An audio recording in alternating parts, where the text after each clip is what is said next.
नमस्कार, आप देख रहे हैं द न्यूज बर्ड और मैं हूं आपके साथ पूजा। खबरों पर जाने से पहले एक नजर डालते हैं टॉप हेडलाइंस पर। राजस्थान मिशन 2030 के तहत सीएम अशोक गहलोत के जिले में प्रस्तावित संवाद कार्यक्रम की तैयारियों को लेकर कलेक्ट्रेट सभागार में हुई बैठक।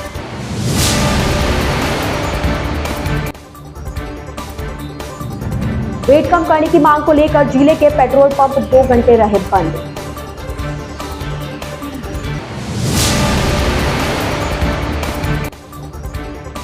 यूथ कांग्रेस के पूर्व जिला अध्यक्ष से मिलने आए युवकों पर बाइक सवार बदमाशों ने किया हमला, सोने की चेन लूटी।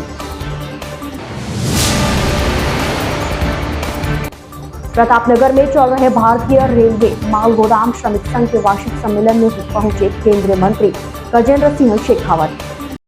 तो ये थी हेडलाइंस और अब खबरें विस्तार से। राजस्थान को देश का अग्रणी राज्य बनाने की मंशा से मुख्यमंत्री अशोक गहलोत की पहल पर शुरू किए गए राजस्थान मिशन 2030 के तहत विजन दस्तावेज तैयार करने हितधारकों, जनप्रतिनिधियों, अधिकारियों की निरंतर बैठकें चल रही है। इसी के तहत मुख्यमंत्री अशोक गहलोत का उदयपुर के टाउन हॉल सभागार में संवाद कार्यक्रम होना है, जिसकी तैयारियों को लेकर कलेक्ट्रेट सभागार में अतिरिक्त जिला कलेक्टर प्रशासन शैलेश सुराणा, अतिरिक्त आबकारी आयुक्त ओपी बुनकर की मौजूदगी में एक बैठक हुई। बैठक में पर्यटन से जुड़े हितधारकों से चर्चा की गई। इस दौरान होटल संचालक, टूरिस्ट गाइड एसोसिएशन के पदाधिकारियों ने भी सुझाव दिए। बैठक में पर्यटन विभाग, नगर निगम के अधिकारी मौजूद रहे।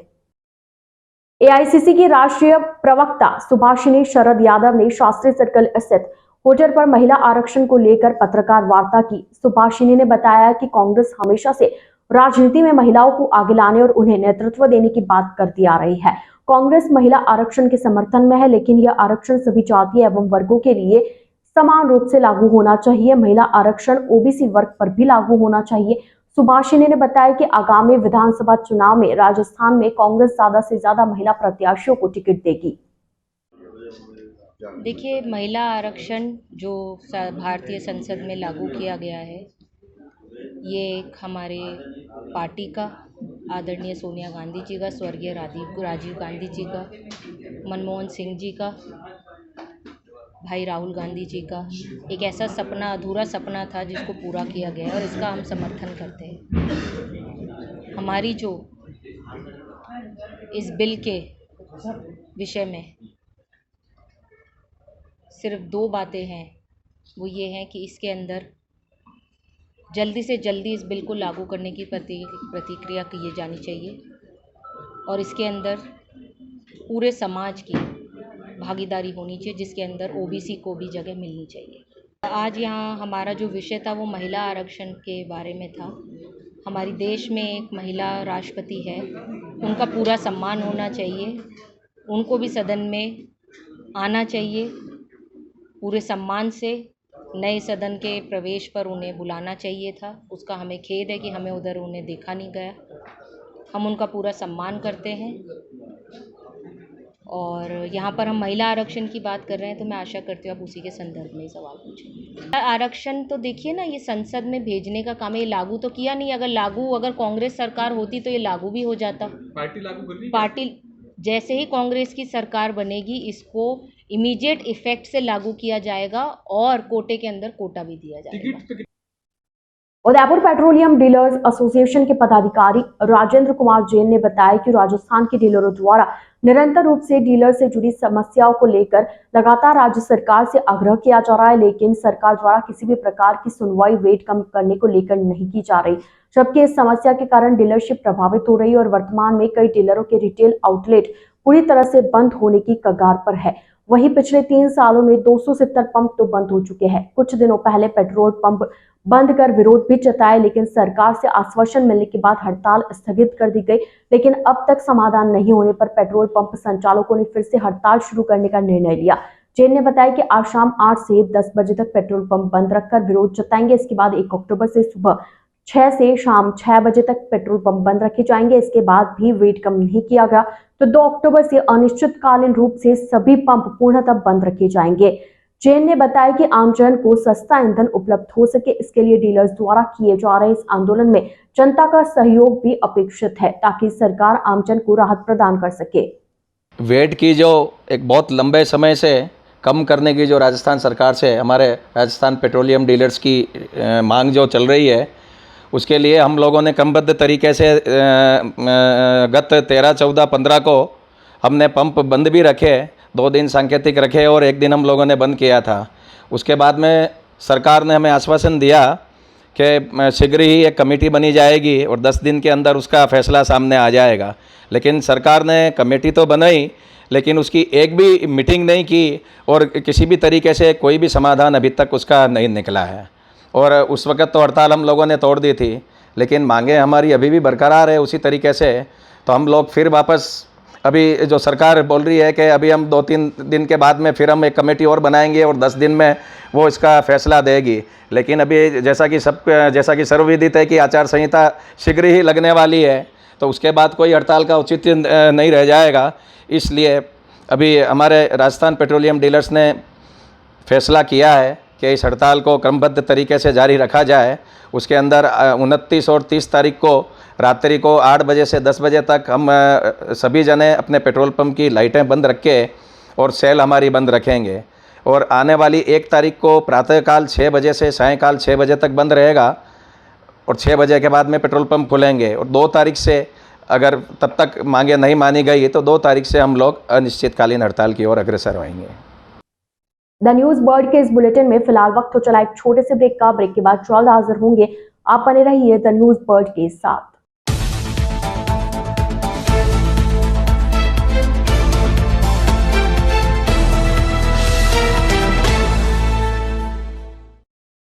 ब्रेक के बाद आपका स्वागत है।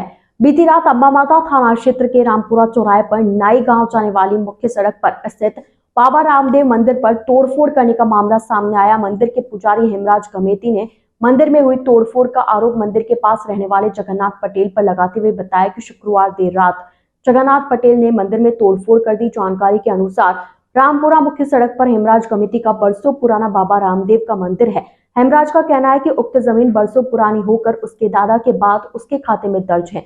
हेमराज ने बताया कि उसके दादाजी ने वहीं पर पूर्व में बरसों पहले बाबा रामदेव का मंदिर बनाकर रामदेव जी की मूर्ति की स्थापना की। हेमराज कमेटी का कहना है कि मंदिर के पीछे स्थित मकान मालिक हाल शोभागपुरा निवासी जगन्नाथ पटेल बार बार आकर उसे धमकी देता है कि मंदिर यहाँ से हटा दो, अन्यथा तुम्हें समुदाय विशेष के युवक से बुलाकर जान से मरवा दूंगा।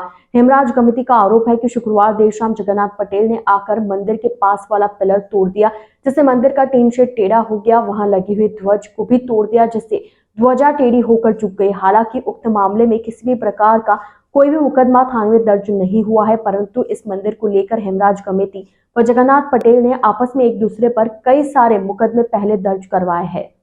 हेमराज नाम मेरा। किस तरह का क्या मामला हुआ है? मामला ये हुआ है कि हमारे बरसों की ज़मीन दादा मेरी जुड़ी गई है, दादाजी की ज़मीन है। उसके बाद हमारा ये मंदिर हमारे कम से कम काफ़ी साल गुजर गए हैं। मंदिर काफ़ी साल से हम रखवा लगा रहे हैं यहाँ पर। हमारा आए दिन ये परेशान कर रहा है, पीछे वाला आए दिन झगड़ा करता है और आए दिन तोड़ फोड़ करता है। हर साल करता है, यूनिक नहीं करता, हर साल करता है और धमकी देता है। आदि बोल के मोमेंटल लाइन और सदर और धमकी दे के गया। क्या कह के गए और किस तरह की तोड़फोड़ की है? तोड़फोड़ इसलिए करी है कि इसने कहा कि अब जगह मेरी है, जो कर रहा है। अच्छा, कौन है ये व्यक्ति? जगन्नाथ पटेल, कहाँ रहने वाला खासी निवासी। संभाग के सबसे बड़े एमबी हॉस्पिटल में ठेका प्रथा समाप्त कर स्थायीकरण की मांग को लेकर हॉस्पिटल के सभी ठेका कर्मचारी प्रदर्शन कर रहे हैं। इसी कड़ी में आज से लैब टेक्नीशियन भी 2 घंटे कार्य बहिष्कार पर उतर गए हैं। लैब टेक्नीशियंस का कहना है कि हम सरकारी कर्मचारियों से भी ज्यादा काम करते हैं, जबकि वेतन हमें सिर्फ 7,000 रुपए दिया जाता है। अतः ठेका प्रथा समाप्त करके हमको सरकारी सेवा में शामिल किया जाए, साथ ही कार्यरत सभी को समान वेतन एवं अवकाश दिया जाए। पूर्व में जारी विज्ञप्ति में रिक्त पदों के लिए पूर्ण प्रयोगशाला सहायक के पद विज्ञप्ति निकाली जाए।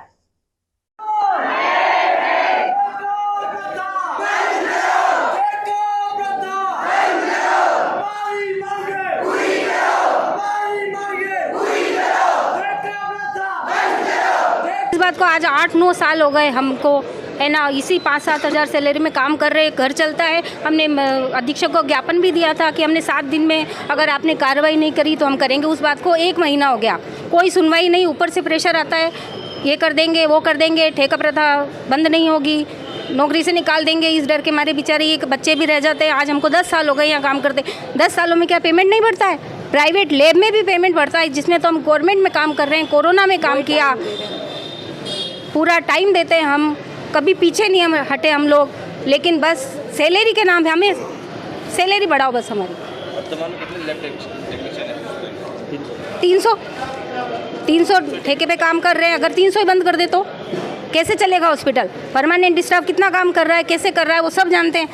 पूरा हॉस्पिटल ठेकेदारी पे चल रहा है, कुछ आगे से कोई रेस्पॉन्स ही नहीं आ रहा।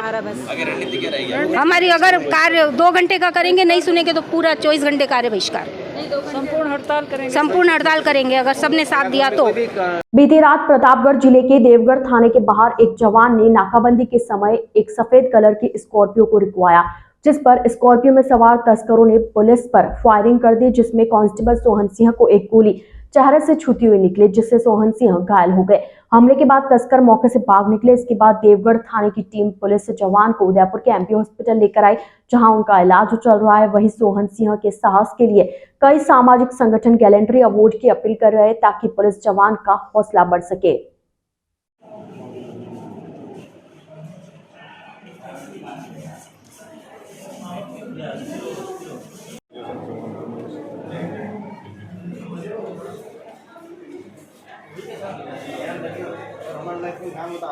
आपके हाथ से ही जो कुछ है हम उनको लड़ेंगे, पर थोड़ा सा आपको भी ध्यान रखना। प्रतापगढ़ पुलिस के जांबाज सिपाही भाई सोहन सिंह जी राठौड़ कल एक नाकेबंदी में तस्करों की मुठभेड़ में घायल हुए हैं। प्रशासन, उनका विभाग भी इसमें कार्यरत है, पर कहीं न कहीं इनके इस अदम्य साहस को देखते हुए इनके लिए हम सामाजिक लोग और इनके विभाग के लोग ये मांग कर रहे हैं कि इनके साहस को देखते हुए पुलिस के मनोबल बढ़ाए, लेकिन इनके लिए गैलेंट्री प्रमोशन की व्यवस्था करनी चाहिए। साथ ही उन तस्करों के खिलाफ कार्रवाई उचित रूप से होनी चाहिए और पुलिस के मनोबल रखने के लिए विशेष रूप से इस सिपाही की देखरेख उचित जगह पर होनी चाहिए अच्छे से। और इनके गैलेंट्री के लिए मैं IG और DG साहब से भी अनुरोध करता हूँ कि इस व्यक्ति के साहस को बढ़ाए रखने और इनके साथियों के मनोबल को बढ़ाए रखने के लिए इनके हौसला अफजाई करनी जरूरी है। दिग्विजय सिंह, समानता मंच, डूंगरपुर बांसवाड़ा, उपयोजना क्षेत्र, TSP क्षेत्र। बीती देर रात उदयपुर के सुखेर थाना क्षेत्र में गाड़ी रोककर कार में तोड़फोड़ करने और लूट का मामला सामने आया। जानकारी के अनुसार नीरज साहू ने सुखेर थाने में रिपोर्ट देकर बताया कि वह सुखेर थाना क्षेत्र के बोरा का गुड़ा में यूथ कांग्रेस के पूर्व जिला अध्यक्ष हिमांशु चौधरी से मिलने के लिए गया था। उसके बाद उसका दोस्त शक्ति सिंह और अभिषेक चंदेल भी आए। हिमांशु से मिलने के थोड़ी देर बाद तीनों दोस्त वापस वहां से निकले तो हिमांशु के घर से थोड़ा आगे जाते ही पावर हाउस से ठीक पहले वाली रोड पर बड़े बड़े पत्थर लाइन से लगे हुए थे। इस पर जब उन्होंने गाड़ी धीरे की, तभी सामने से 4 लोग आए और हाथ में पत्थर लेकर कार पर मारने लगे। इसी दौरान एक व्यक्ति आया और नीरज के गले से सोने की चेन लूटकर भाग गया। हमले में गाड़ियों के कांच भी तोड़ दिए गए, गाड़ी को भी काफी नुकसान हुआ है। नीरज ने हिमांशु को फोन कर पूरा घटनाक्रम बताया, जिस पर हिमांशु तुरंत मौके पर पहुंचे तो हमलावर मौके से भागने लगे, लेकिन कुछ हमलावरों को हिमांशु ने पहचान लिया और इसके बाद सुखेर थाने में मामला दर्ज करवाया है। पुलिस मामला दर्ज कर आरोपियों की तलाश में जुट गई है। आइए चलते चलते एक बार फिर नजर डालते आज की टॉप हेडलाइंस पर। राजस्थान मिशन 2030 के तहत सीएम अशोक गहलोत के जिले में प्रस्तावित संवाद कार्यक्रम की तैयारियों को लेकर कलेक्ट्रेट सभागार में हुई बैठक।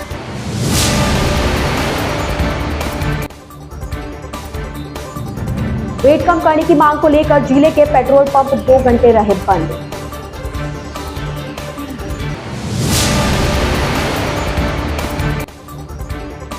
यूथ कांग्रेस के पूर्व जिला अध्यक्ष से मिलने आए युवकों पर बाइक सवार बदमाशों ने किया हमला, सोने की चेन लूटी। प्रतापनगर में चल रहे भारतीय रेलवे माल गोदाम श्रमिक संघ के वार्षिक सम्मेलन में पहुंचे केंद्रीय मंत्री गजेंद्र सिंह शेखावत।